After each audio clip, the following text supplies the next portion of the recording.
Je pense que son église doit dépasser les 900 000. Alléluia. Mais les choses que Yokichon partage, nous pouvons les vivre. Tu peux les vivre, je peux les vivre. Yokichon dit par exemple que quelqu'un est venu, parce qu'il a aussi un don de guérison. Quelqu'un est venu pour lui demander de prier pour sa maladie. En Corée du Sud, il y a ce qu'on appelle the Mountain of Prayer, la montagne des prières. Il a donné un seul devoir. Va à la montagne des prières. Récite-moi Ésaïe 53. Je ne sais pas, 100 fois ou 500 fois. Récite ça. Donc, quand tu cites pour la première fois, c'est par cette maîtrise que je suis guéri. 1. C'est par cette maîtrise que je suis guéri. 2. C'est par cette maîtrise que je suis guéri. 3. C'est par cette maîtrise que je suis guéri. 4. C'est par cette maîtrise que je suis guéri. 100. C'est par cette maîtrise que je suis guéri. 200. C'est par cette maîtrise que je suis guéri. Amen. Cette déclaration seulement, avant d'arriver 5 fois, cette personne avait la guérison. Alléluia. Cette personne avait quoi? La guérison. Il y a une puissance dans les déclarations. Il y a une puissance dans les déclarations. Bien-aimés, aujourd'hui nous allons voir l'exemple d'un homme qui savait faire les déclarations. Cet homme-là, bien-aimé, c'est David. Lisons dans le psaume 23. Le psaume 23. Nous connaissons ces versets-là. Mais malheureusement, nous les récitons comme une récitation de l'école. Ésaïe chapitre 23. Non, le psaume 23. Cantique de David. L'Éternel est mon berger. Alléluia. Bien-aimé, dans cette première phrase, David vient dire une grande chose. David vient de faire une grande déclaration. Les bergers en Israël avaient une grande importance. Une brebis sans berger était vouée à devenir le petit déjeuner d'un loup, le petit déjeuner d'un lion. Une brebis sans berger était exposée aux chutes dans le trou, à des entorses. Une brebis sans berger était condamnée à des maladies. Une brebis sans berger n'avait pas d'existence. Alléluia. Maintenant, David est dans ce contexte-là. Il dit, l'Éternel est mon berger. Il est mon berger. Maintenant, il va décrire le rôle de ces bergers. Les fonctions de ces bergers. Mon frère, ma soeur, dans tes problèmes, dans tes soucis, dans tes angoisses, dans tes peurs, dans tes incertitudes, est-ce que tu reconnais en l'Éternel ton berger? Est-ce que tu reconnais en Jésus ton berger? Jésus a fait la même déclaration. Je suis le bon berger. Pas n'importe quel berger, mais je suis le bon berger. Mais là, David continue. Je ne manquerai de rien. Je ne manquerai de rien. Ici, dans ce premier verset, David englobe tous ses besoins. David englobe toutes ses questions. David englobe toute son existence. Tout ce qui est attaché à sa vie humaine, à sa vie terrestre. L'Éternel est mon berger. Je ne manquerai de rien. Et remarquez que David se parle lui-même. Alléluia. David se parle lui-même. Il est dans la prairie avec les bergers, avec les brebis plutôt. Il regarde la façon dont il prend soin des brebis. Et il dit que l'Éternel est mon berger. Je ne manquerai de rien. Il me conduit. Il me fait reposer dans des verts pâturages. Il me dirige près des eaux paisibles. Mais ici, David parle de ses besoins physiques. David parle de ses besoins matériels. David parle de ses paiements de factures. David parle de son paiement des loyers. David parle de son énervement pour l'école. David parle de ses chaussures pour la rentrée scolaire en septembre. Alléluia. Alléluia. Les bons bergers conduisaient les brebis ou les troupeaux dans des verts pâturages. Là où il y avait de la nourriture en abondance. Là où il y avait de la verdure, où l'herbe était de qualité. Mon frère, ma soeur, Dieu s'attend à ce que, dans tes besoins financiers, dans tes besoins matériels, dans tes difficultés, de joindre les deux bouts, que tu puisses reconnaître en lui ton bon berger. De reconnaître qu'il te fait reposer dans le vert pâturage. Alléluia. Alléluia. Maintenant, quand la brebis, quand les troupeaux avaient mangé, avaient bouté l'herbe, en bon français, il fallait que ces troupeaux boivent. Maintenant, une brebis est une bête très peureuse. Si David les conduisait dans une chute d'eau, où l'eau descend en rafale, les brebis ne pourront pas boire parce qu'elles ont trop peur. L'eau va leur faire peur malgré leur soif. Voilà pourquoi il dit, il me dirige près des eaux paisibles. Les bergers devaient s'assurer, devaient chercher les eaux calmes qui coulent sans bruit.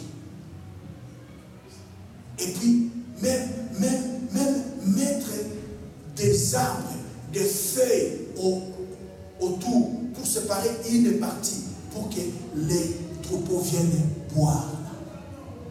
Alléluia. David est en train de se parler. David est en train de s'encourager. Un, il prend soin de mes besoins matériels. Deux, il restaure mon âme. Il me conduit dans les sentiers de la justice à cause de son nom. Il prend soin de mes besoins spirituels.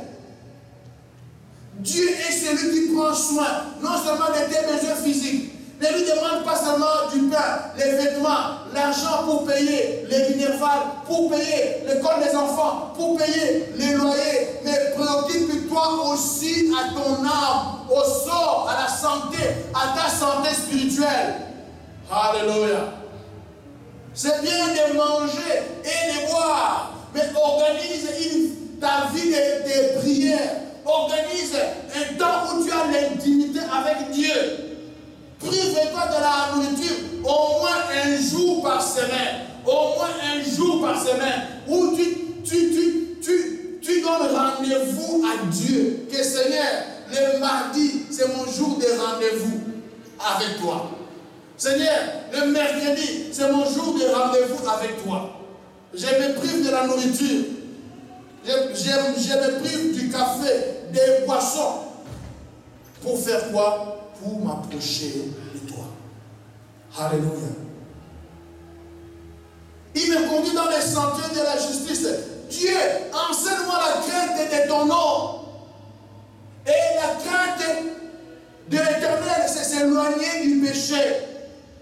La crainte du Seigneur, c'est s'éloigner de la débauche des jeunes. La crainte du péché, la crainte de l'Éternel, c'est s'éloigner de l'hypocrisie, s'éloigner des calomnies, s'éloigner des disputes, s'éloigner de toute espèce de péché. Ma liste n'est pas exhaustive. Alléluia. Alléluia. Alléluia.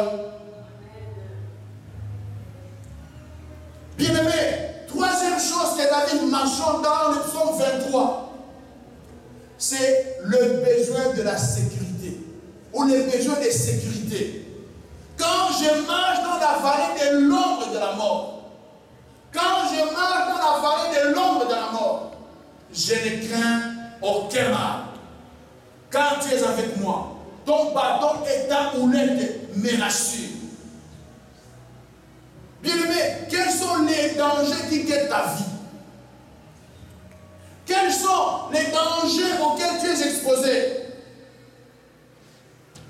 Il y a des gens qui voient les dangers, oui, ils sont environnés des dangers. Ils sont environnés des mauvais esprits. Ils sont environnés des sorciers. Ils sont environnés. Qu'ils tournent à gauche, ils doivent citer le nom de Jésus. Qu'ils tournent à droite, ils doivent d'abord lier et délier. Alléluia. Mais dans tout cela, David dit, quand je marche dans la vallée de l'ombre de la mort. Bien aimé, la vallée de l'ombre de la mort a existé à Israël. C'était un lieu géographique. Quand le berger quittait les bels pâturages pour passer de l'autre côté, il devait traverser une vallée. Et cette vallée était très très dangereuse. Dans cette vallée, il y avait des animaux féroces. Dans cette vallée, il y avait des loups. Dans cette vallée, il y avait des lions. Et je suis sûr, je suis certain, bien-aimé, que l'expérience que David a vécue quand il a déclaré cela avant de se battre avec Goliath, je suis sûr que cette expérience s'est passée dans la vallée de l'ombre de la mort. Alléluia. Parce qu'il y avait des bêtes féroces. De quelle déclaration est-ce qu'il est question? Il dit, de la même façon que Dieu m'a délivré du lion, de l'ours, Dieu me délivrera aussi de cet incirconcis qui ose insulter le peuple de Dieu. La vallée de l'ombre de la mort, c'est des moments difficiles.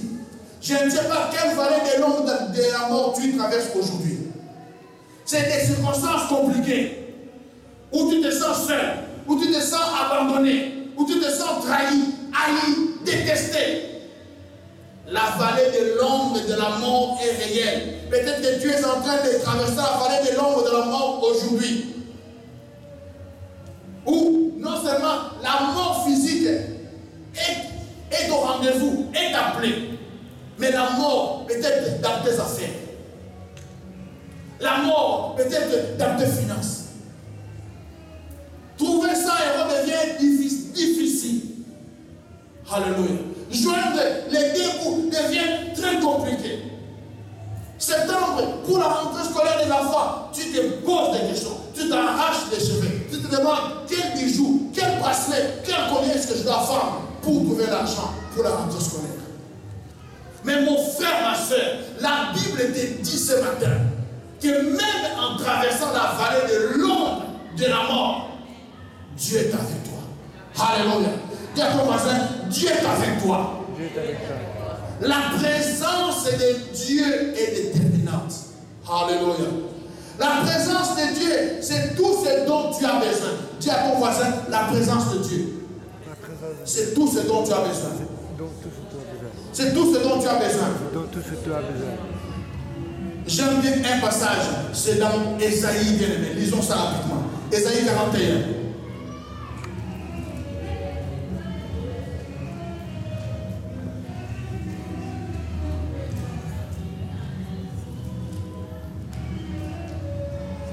Ésaïe 41, verset 10. Ne crains rien, car je suis avec toi. Ne promène pas les regards inquiets, car je suis ton Dieu. Je te fortifie, je viens à ton secours. Je te soutiens de ma main droite triomphante. Voici, ils seront confus, ils seront couverts de honte, tous ceux qui sont irrités contre toi. Ils seront réduits à rien. Ils périront, ceux qui disputent contre toi. Tu les chercheras et tu ne les trouveras plus. Ceux qui te suscitent querelle, ils seront réduits à rien, réduits au néant. Ceux qui te faisaient la guerre, car je suis l'Éternel ton Dieu, qui fortifie ta droite, qui te dit, ne crains rien, je viens à ton secours. Ne crains rien, vermisseau de Jacob, faible reste d'Israël, je viens à ton secours, dit l'Éternel, et le Saint d'Israël est ton sauveur. Voici, je fais de toi un traîneau aigu, tout neuf, garni de pointes. Tu écraseras, tu broyeras les montagnes, Et tu rendras les collines semblables à de la balle. Tu les fanneras et le vent les emportera. Et un tourbillon les dispersera. Mais toi, tu te réjouiras en l'Éternel. Tu mettras ta gloire dans les saints d'Israël. Alléluia. Bien-aimé, ce passage commence par « Je suis avec toi ». Je suis avec toi. Jésus, voyant la tristesse, la douleur des disciples suite à son départ, à sa séparation d'avec eux, va leur dire « Je suis avec vous tous les jours jusqu'à la fin du monde. Je suis avec vous tous les jours, mon frère, ma soeur, dans ta vallée de l'ombre et de la mort, dans la vallée où tout va mal, dans la vallée où tu te poses des questions. Dieu veut que tu sois assuré d'une chose, de sa présence. Dieu veut que tu sois convaincu. Dieu veut que tu sois persuadé d'une et une seule chose, de sa présence. Puis l'ami dira, quand tu traverseras les eaux, tu ne te noyeras pas. Quand tu marcheras dans le feu, tu ne te consumeras pas. Pourquoi? Parce que je suis avec toi. Un chrétien est arrivé au ciel. Il a vu les pas sur terre. Qui étaient ses pas? Il dit, oh Seigneur, je vois deux paires de pas. De qui sont-ils? Il dit, la première paire, ce sont tes pas. Et l'autre paire, ce sont mes pas. Donc, nous marchons côte à côte. Je suis avec toi. Alléluia. Je suis avec toi. Amen. Mais plus tard, il voit les pas d'une seule personne. Il dit, oh Seigneur, ici il y avait 4 pas, donc 2 paires. Mais ici, il y a une seule paire. Ici, il y a les pas d'une seule personne. Et qu'est-ce qui se passe? Le Seigneur dit, quand le moment devenait trop difficile pour toi, moi je t'ai porté. Alléluia! Alléluia!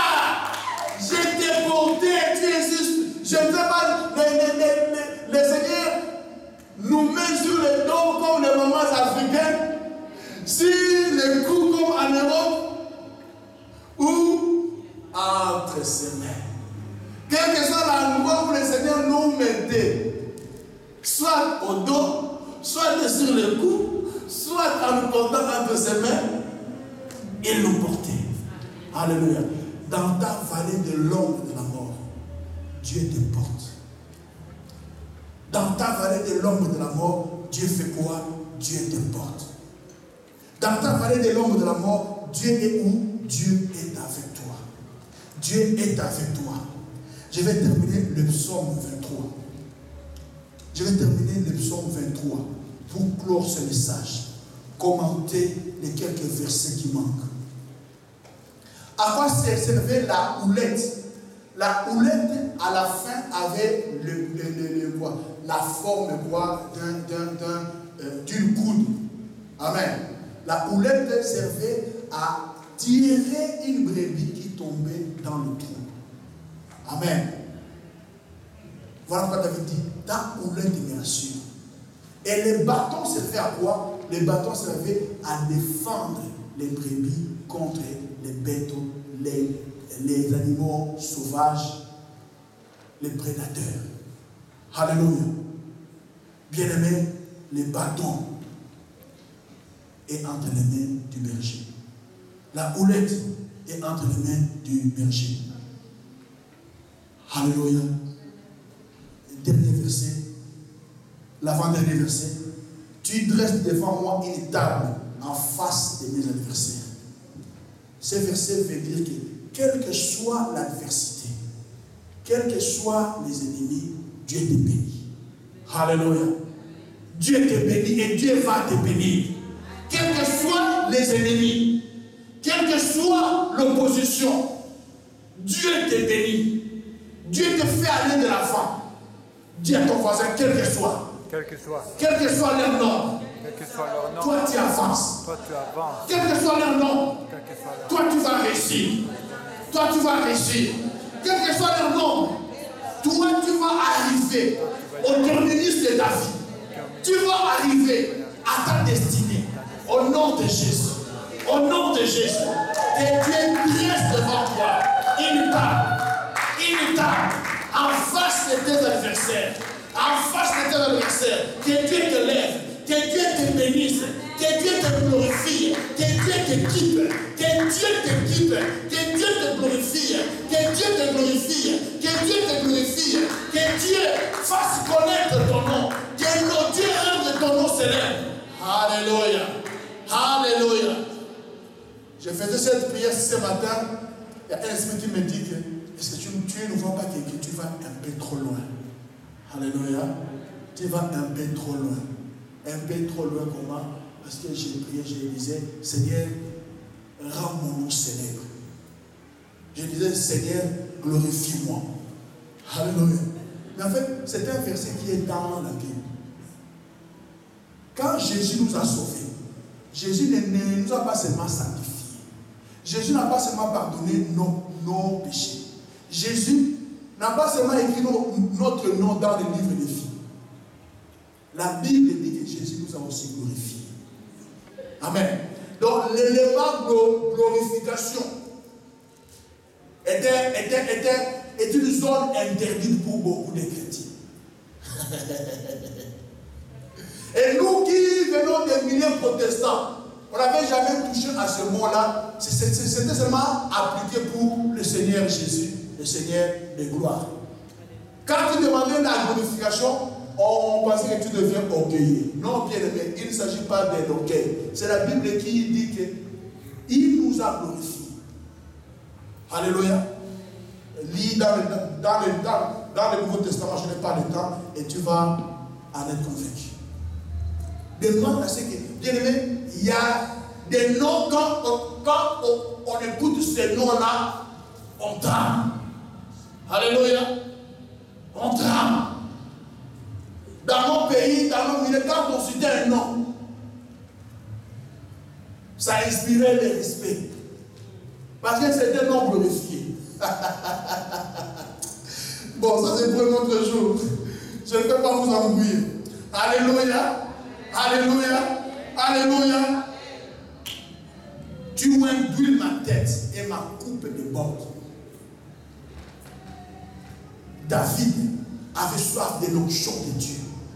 David avait soif de l'onction de Dieu. Bien aimé, il y a des choses qui vont distinguer ta vie. Il y a des choses qui vont distinguer ta famille.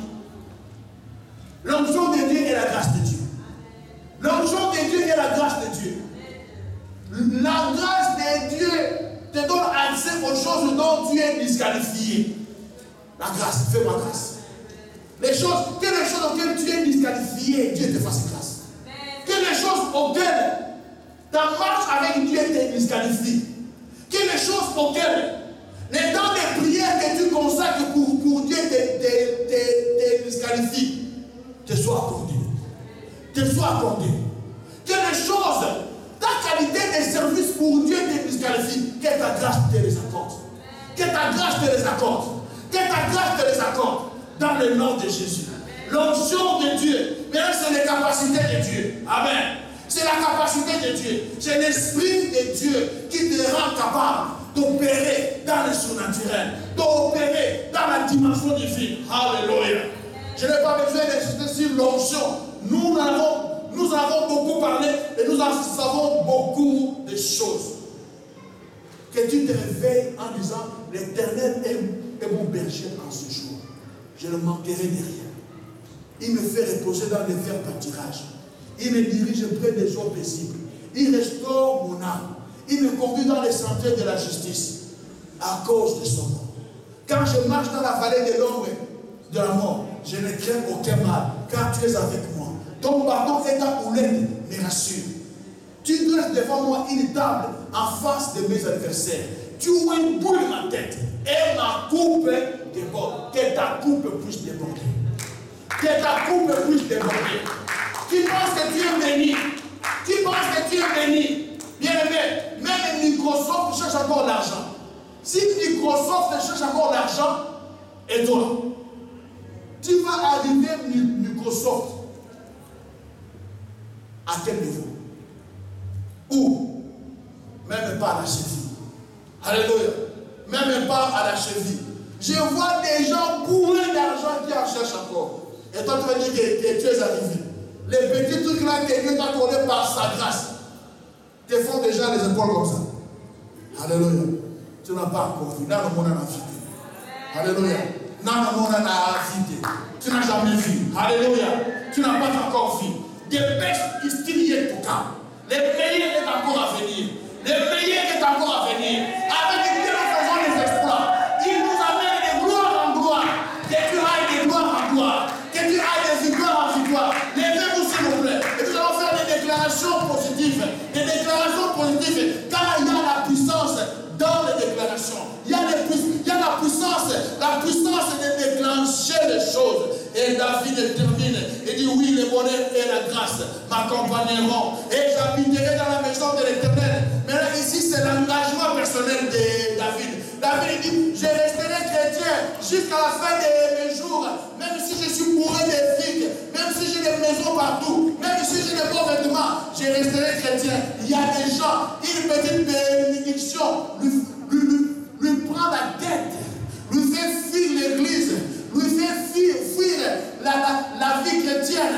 Non, bien aimé, David dit, même si je suis élevé jusqu'aux étoiles, mais j'habiterai dans ta maison. Ça ne veut pas dire que David allait élire domicile à l'église de Jérusalem, mais David dit que je resterai enfant de Dieu.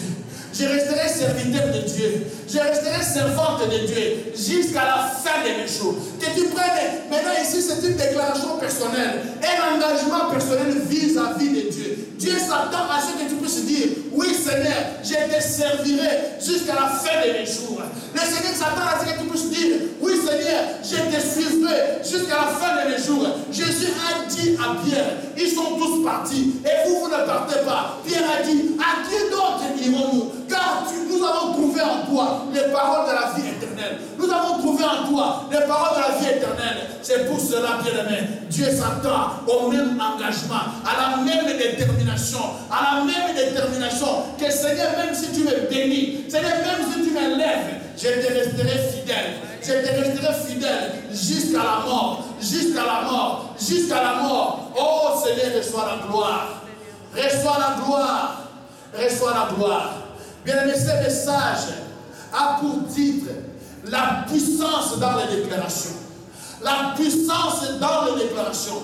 La Bible dit, la bouche du juste est une source de vie. La bouche du juste crée la vie. De la même façon que Dieu a créé son monde à lui, dans lequel nous habitons, par sa bouche, par ses déclarations. Sa bouche était une source de vie. De même aussi, Dieu s'attend à ce que toi, tu puisses créer ton monde à toi. Le monde idéal, où règne la paix, où règne la joie, où règne l'amour, où règne le bonheur, où règne la santé, où règne le travail, où règne l'appartement, où règne les finances. Oh bien-aimé, dans le nom de Jésus, que tu puisses le créer aussi par ta parole, que Dieu veut aussi, que Dieu a qualifié source de vie. Source de vie. Source de vie. Pour ceux qui sont assis, levez-vous s'il vous plaît. Merci beaucoup frère.